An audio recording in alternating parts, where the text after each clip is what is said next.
Hey there, welcome to the Jeff and Heidi Show, where you're going to have the opportunity to listen to and learn from everyday entrepreneurs.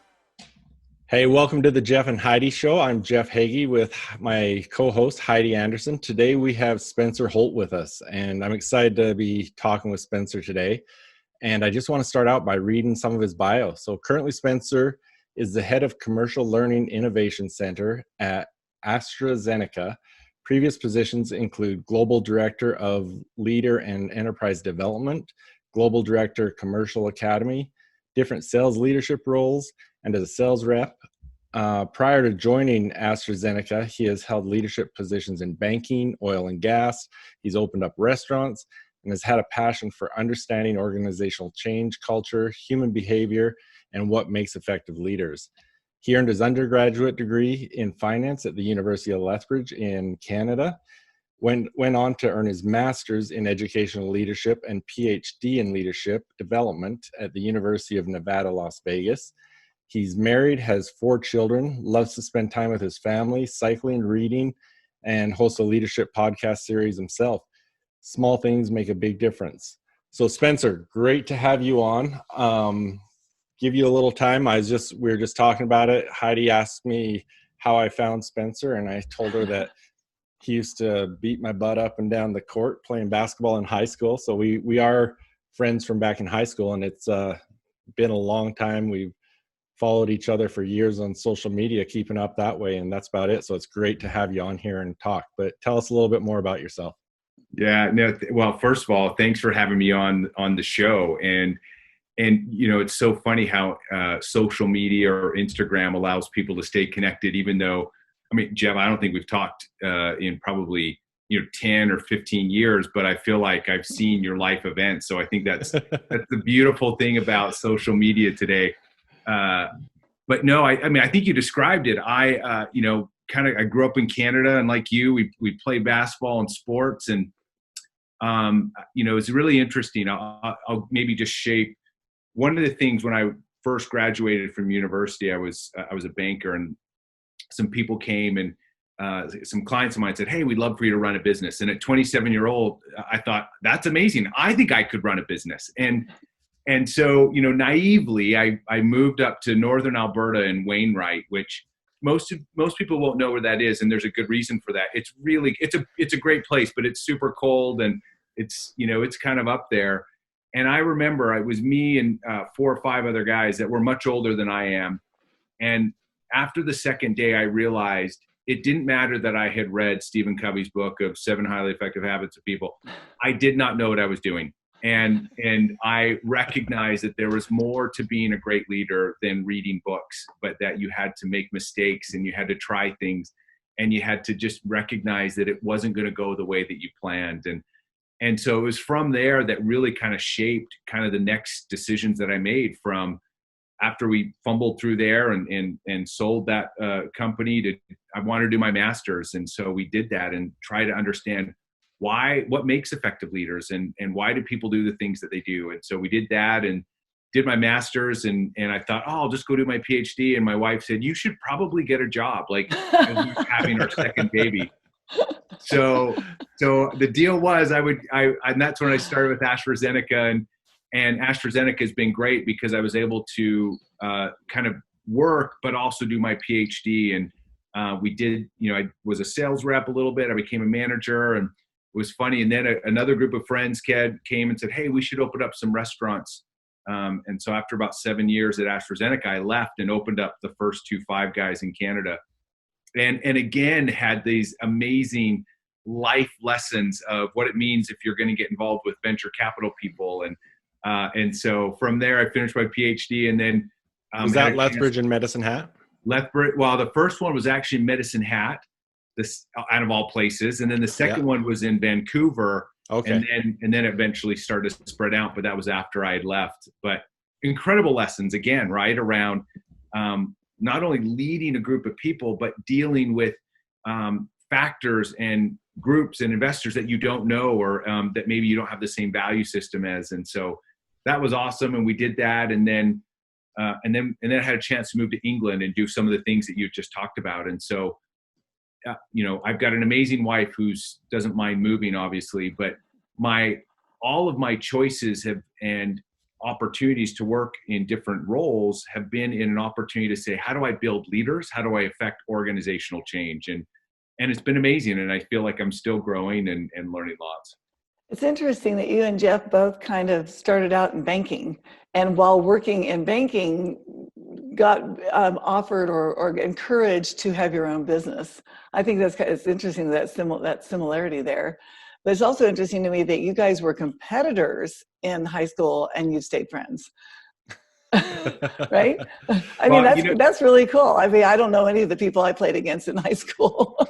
Let's be honest, like the thing, if you don't know Jeff, one of the things that you, if you know him, you just know, one, he's a super nice guy, but two, he had the coolest shoes, right? And so it's hard to be mad at somebody that had great shoes. And so, that's, but I think also too, as you mature and if you really understand the principles of leadership, you just start to recognize, wait a minute, whatever argument that might have been, it's not that big a deal. You seem to have a lot in common. You know what, actually, as you were talking, one of the things I was thinking about, because you're right, there's most of the people I would have played against, except for a handful of people, I wouldn't even have a clue where they are now. Yeah, but even being at a different school and stuff, it was even through high school, I was able to hang out with Spencer some. And I would like to know how this impacted where you went in your life and some of the things, because someone that when I first started spending time, say at your house, that had an influence on me was your father. And actually the reason that got me thinking of it, I was thinking, I ran into him and your mom at an airport, I think is when we were coming home from Africa. I think we're in Denver or something like that. And yeah, I've seen him before I've seen you. So, but yeah, he was someone that really was someone I looked up to as a young man. And so how did that influence the decisions you made and have made? Well, what an appropriate question, especially just following Father's Day is, my dad, both my mom and dad, and are really example of people that I think just, they serve people and they do it without judgment. And, my dad has done a great job of being, quick to laugh, slow to judge, and always looking for an opportunity to serve and to let people know that they care about him. And I think that but he worked hard. And I think that type of example has always kind of stuck with me, kind of like how you can want to win a basketball game or you can work as hard as you want, but it's relationships and connections that really count, regardless if they're on the same team or not, because you can learn from people. And, I could go on forever telling me stories about my dad, but one of my most favorite stories about my dad is, I had a paper route growing up, and I remember in grade 6, my dad would get up early mornings on a paper route with me and help me deliver my route on Saturdays. And we would have the best talks, and he would teach me lessons. But after every paper route, my dad would go and get me. He would make me breakfast, right? And it was 2 hot dogs, barbecue sauce, cheese whiz, and chocolate milk. But that was just what he did, and it was his way of serving. And so I've tried to pass that along, right? And anyway, so I think those are kind of foundational principles that, from a value perspective, I think lead and guide what I do on a daily basis. That's awesome. Tell us a little bit. I don't think we talked about it since we went on the air. We were talking about it a little before. Tell us a little bit about your experience having the opportunity to move your family overseas and what your position was at that time and just how that all worked out and how that was with your family. Yeah, great question. So first of all, I would recommend that if you ever get a chance to go and live overseas or in a different country or culture, do it, right? Was one of the biggest and most life-changing events for our family. And from a family perspective, what was great about when we moved, our youngest, I think was, maybe 7. Our oldest was 12. We have 4 kids. And it allowed them to, jump into a new country, and unfortunately, fortunately or unfortunately, when you're the new kid at school, your best friends are your siblings. And so our kids really growing up for the next 5 years became each other's best friends. And it was amazing from that perspective. And they got to, they were at a school where there were, 52 other countries that represented their school. Oftentimes they would have either been the only Canadian or American in a classroom. And so, it's interesting today where there's so much civil unrest and so much discussion around race and racism. My kids are incredibly frustrated with this dialogue to say, I don't get it. Because as they grew up for the last 5 years, they appreciated race, they appreciated culture, and they appreciated diversity rather than, wanted to call it out. And so it'll be interesting to watch this as this younger generation goes into this around what type of dialogue can, I think we have a much brighter future when it comes to that because of just the way our kids look at it. And so it's a long-winded answer of saying that was kind of the family dynamics. Then the work perspective is we started this, it was called the Global Commercial Academy. It was a new position in our company where we got to create a global position where we work with all the markets throughout the world, helping shape the way that we lead, the way that we coach, our selling models.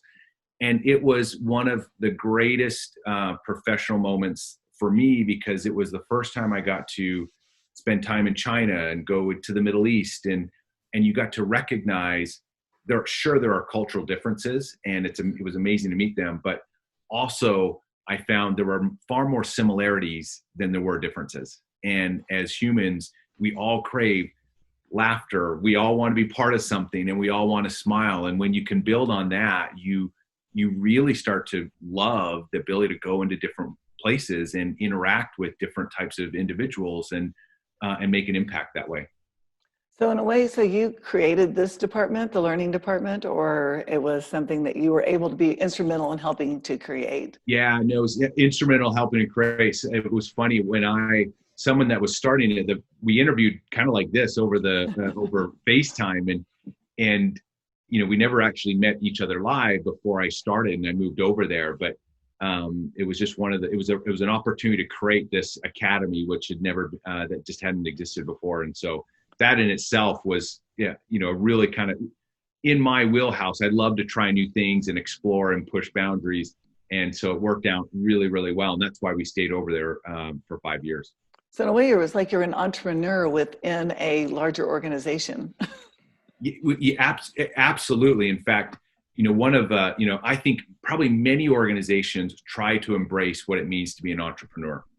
I always tell people inside an organization, you want to be an entrepreneur, but the reality is until you've actually lost money or you've ponied up money, it's hard to understand what being a real entrepreneur is like. However, I think organizations reward and embrace people that say, how do I try new things? How do I be more innovative in what we're trying to do? And they have that almost entrepreneur attitude that says, we're going to push the boundaries and help the organization move forward. Cool. So now your position is with leadership, right? Yeah. So today I run our commercial learning innovation center. So that's really, we look at actually all the commercial learning. So we do both like right now, if we have a drug that is being launched, we do all the disease state learning for our sales representatives. We do all the coaching for our leaders, our sales model for our salespeople, and we look at the leadership development.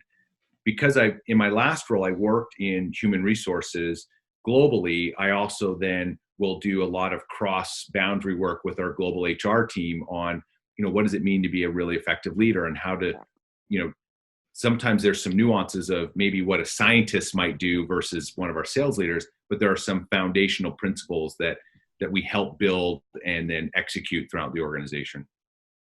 Okay. So say we've got a small entrepreneur, small business owner listening to this. What are some of those foundational leadership principles that you teach? You know what? So this is we can hang out here for a long time. I think one of the things that we, foundational, we talk to leaders about is we first help people understand, okay, what is your purpose? Simon Sinek calls it your why, but we really help people say, let's get grounded in your purpose. In fact, I recently did a podcast with Michael Chavez, who's the CEO of Duke Corporate Education. And he talks about purpose, and he's written a ton of books on it. He also talked to Daniel Pink, who he references in his book, and he talks a ton about purpose. But if leaders can really understand what is it that I'm trying to accomplish in this world, and how is it then, if you can have your purpose, you understand your values that coordinate your daily actions, then you can start to execute with real vision and clarity.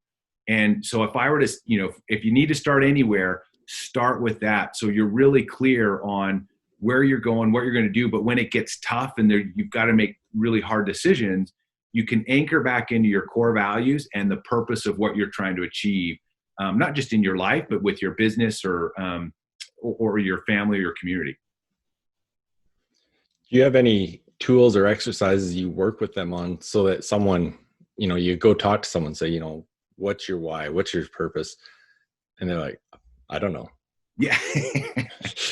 That's how I feel sometimes. Well, what's interesting, I've been all over the world with AstraZeneca, and I'll go and do workshops where we just focus on this.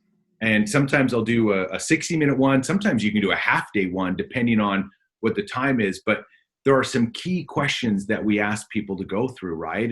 And one of them is first, it's first very simple, like, what are your strengths? Like, understand, what are you really good at? We have people say, what do you want to be known for? So if you think about Clayton Christensen, he wrote this book around, how will I measure my life, that talks about begin with, like Stephen Covey stuff, begin with the end in mind. Like, so how do I understand what I'm trying to accomplish, and then work your way back? So think about, what does that end point look like for you? And then we tell people, articulate your values. Like, if you had to list 5 core values that lead and guide your daily actions, what are those? And then what we do is we ask individuals, if you were to take those 3 questions and put them into a sentence, what would that look like? And we encourage leaders to get grounded in, write in a sentence what your purpose statement is. Because as you get clearer in it, you become much more intentional in your choices, in the way that you're going to lead your business, whether you buy a new product or you sell a new product. But without that clarity, what we find is that leaders or even entrepreneurs are influenced by many different factors versus them being really clear on who they want to influence. And so that, like I said, we'll spend 60 minutes, we'll spend half a day. I will still talk with leaders today that will say, hey, I'd love to just here's my purpose statement. How does it sound? And we'll have leaders for years articulate what that looks like till they get it right. And when it almost feels like from their heart, when they say it out loud, they're like, yep, this feels right. And it guides me on a daily basis. Very cool. That's a really important thing to do. And I guess I'm sure there's probably, I don't know, Jeff, when you're coaching somebody, do you take them through that type of a process, or? One of the tools that I use, and it's kind of a different approach. It's just like your kids asking questions. It's called the 7 Levels Deep. I learned it from Dean Graziosi, and it's, say we're talking about a goal and you want to get to their why. And so you do that. You say, why is it that you want to achieve that goal? And they give you that answer.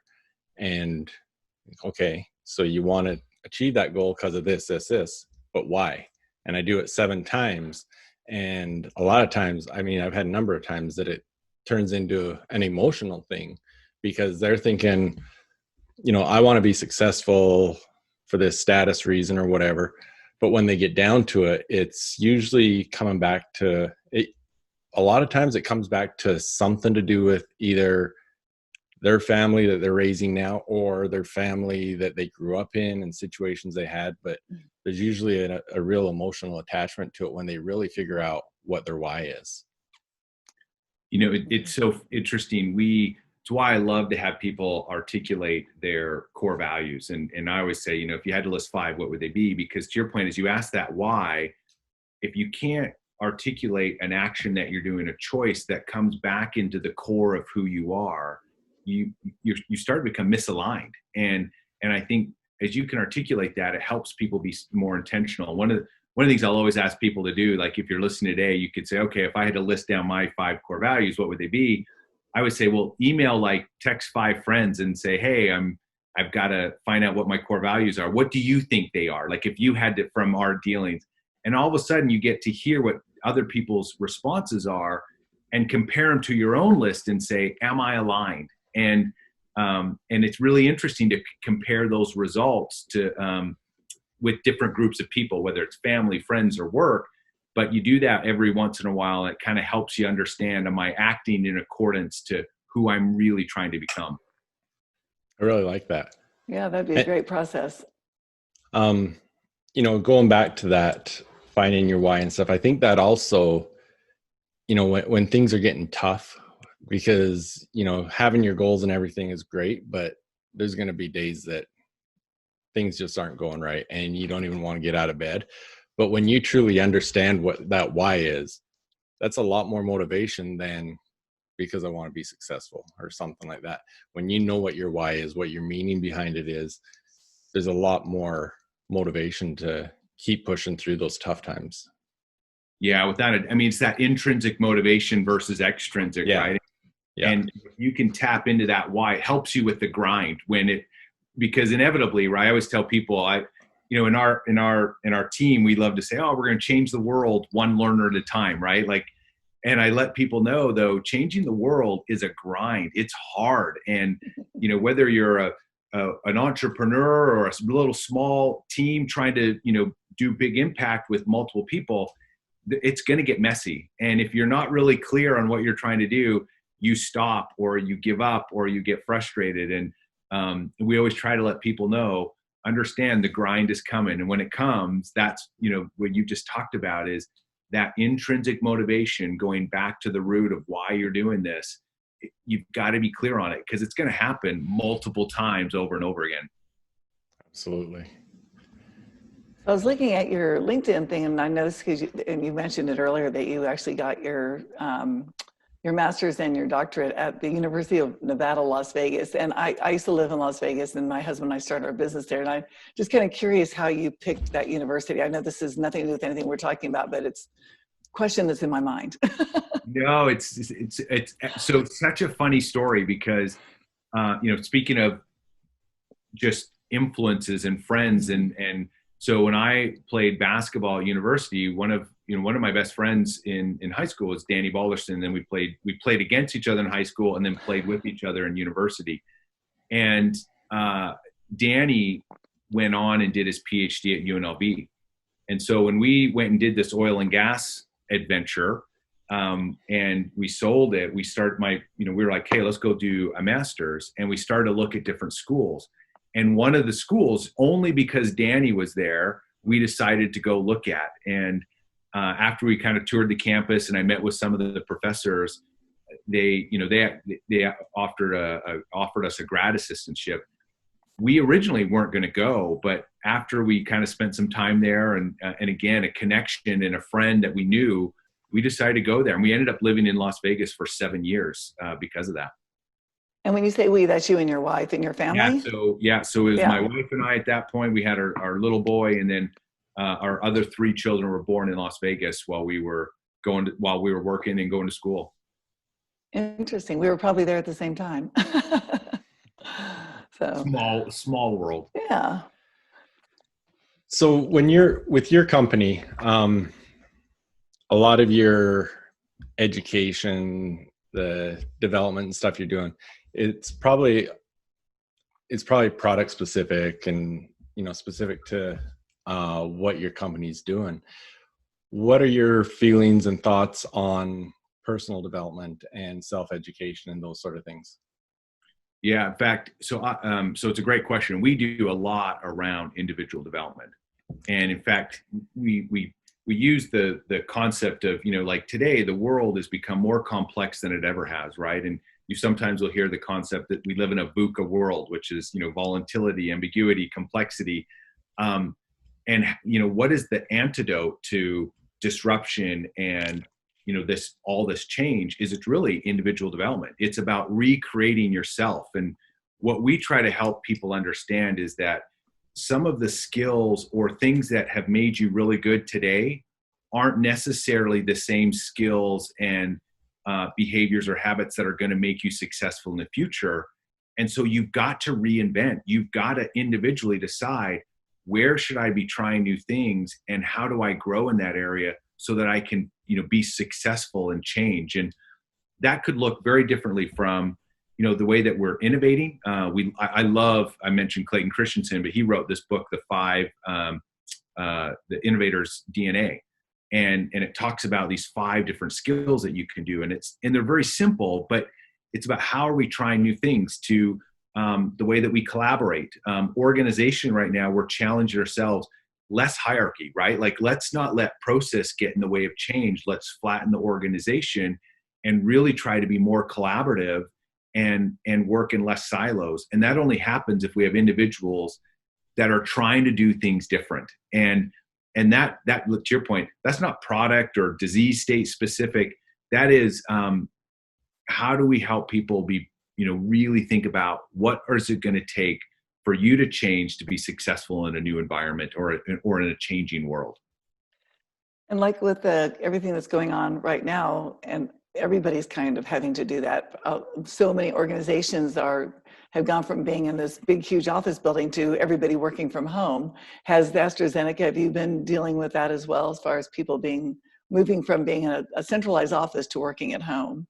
Yeah, I haven't been in the office in like 3 or 4 months, and then for a while we had our sales teams at home, and so we're now in this new environment where we'll have some institutions and organizations that will go back to face-to-face, but other healthcare organizations that'll say, you know what, we'd rather have you have virtual interactions. Mm-hmm. And so, whether you've worked in the office or you were field-based, you're now adjusting to what the new normal is. And it's been fascinating to watch. Again, you can almost see the individuals that are saying, okay, great, let me try this. I didn't work, I'm going to try something else, right? It's that, we always call it a minimal viable product. Try something. It doesn't need to be perfect. You're going to learn something and then try it again.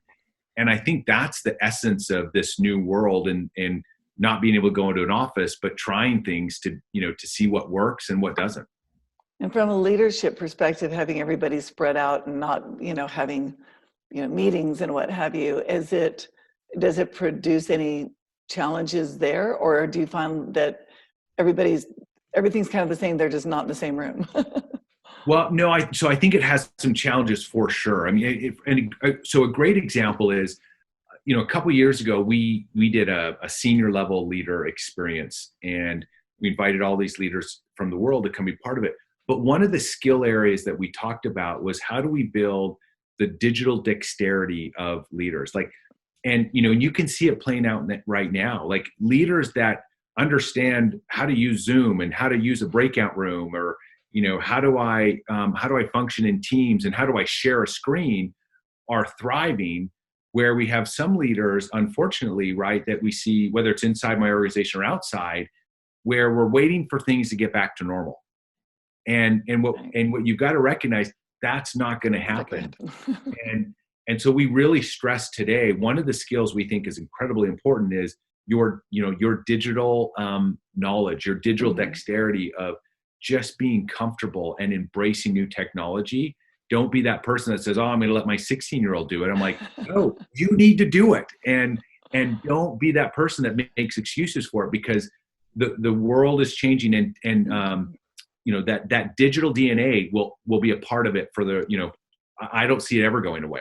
I guess one thing that we should have done right from the beginning, what is AstraZeneca?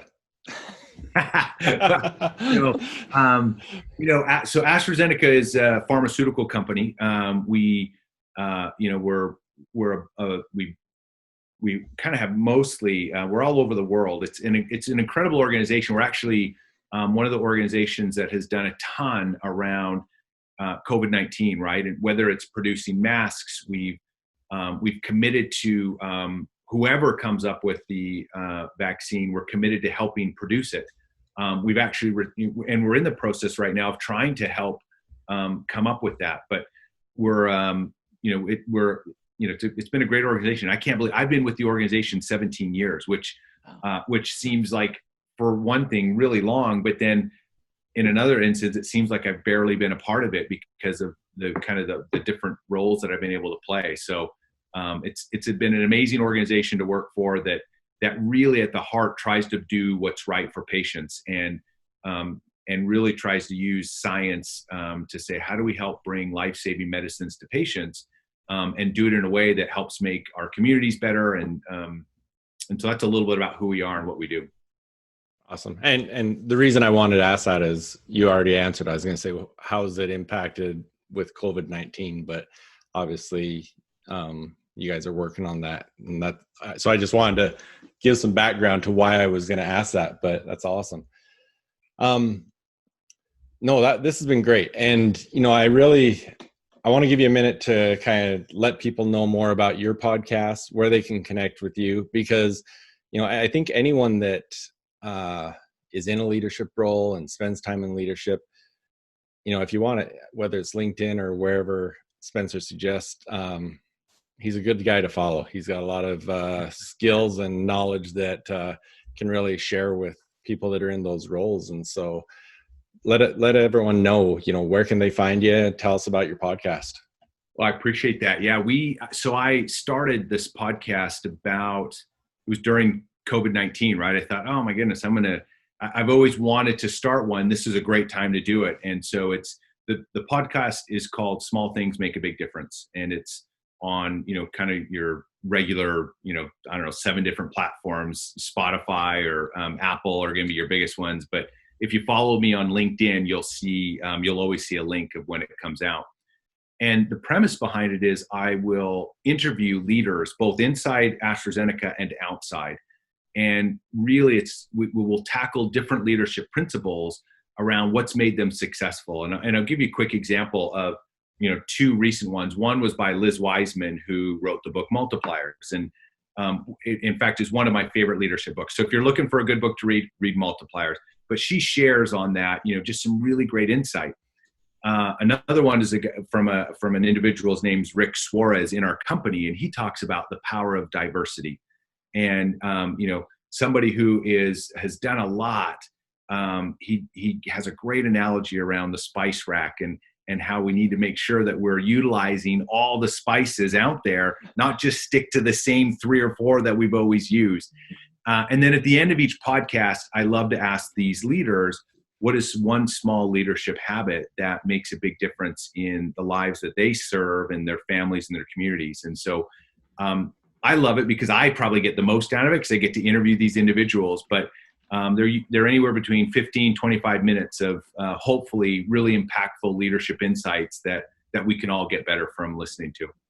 Are you doing it with video like this, or is it strictly a podcast? We've strictly just did a podcast, and and I don't know if we're going to go to video. It's one of those things where I'm constantly evolving. So we originally did it podcast because most of our sales teams are driving, mm-hmm. and they can listen to it when they drive, and so that's always been the premise. But if people on LinkedIn are like, "Hey, we'd love to do the video," then I'm sure we'd probably do the video as well. Okay. Well, before we sign off, what would be one habit that you would share? It's a good one. Well, I will, for me, one of the leadership habits that I do that I think makes a big difference is the power of helping people feel good about themselves. And I find it, maybe it's because I'm so sensitive as I've moved around the world and I've interacted with my kids or their friends. There's just something about helping people recognize their worth. And when you do that, you untap the expertise and the genius in everyone, because everyone has it. And as a leader, if you can tap into that, you all of a sudden, as Liz Wiseman talks about, is a multiplier. But it starts by first connecting with understanding, why is this person amazing? And so for me, that's one of the things that I try to do when I interact with someone is figure out what is it that's amazing about this person. And if they don't know it, I'm going to help them discover it. And so that's kind of been something that I've continually tried to do. That's I like great. that. Asking yourself, why is this person amazing? I had to write that one down. I'm going to remember that one. Well, Spencer, thank you. It was, this was great information, but it was awesome to catch up with you too. It's been way too long, and hopefully we cross paths other than Zoom. And please give your family and your parents my love and hello. So thanks for being with us. Well, the pleasure's been all mine. Heidi, it was great to meet you. And Jeff, my goodness, yes, let's make sure we connect. And I just got the new Jordan 4s retros. Man, they're got them for my whole family. It doesn't even surprise me. See, Heidi, that's what I'm talking about. I had no idea. I never see him from the shoulders down. So I don't know what shoes he wears. Amazing shoes. Okay, I'll have to look into those. Well, it was great to meet you, Spencer. This has been a lot of fun. Thanks, guys, and best of luck. I love what you're doing. Thanks, you too. Thank you. Hey, thanks for being with us. I hope you enjoyed that episode and you got a lot of value out of it. Please subscribe and make sure you don't miss any future episodes. And please come visit our websites, jeffheggie.com and ecibfs.com. Thanks again for being with us and hope to see you next time.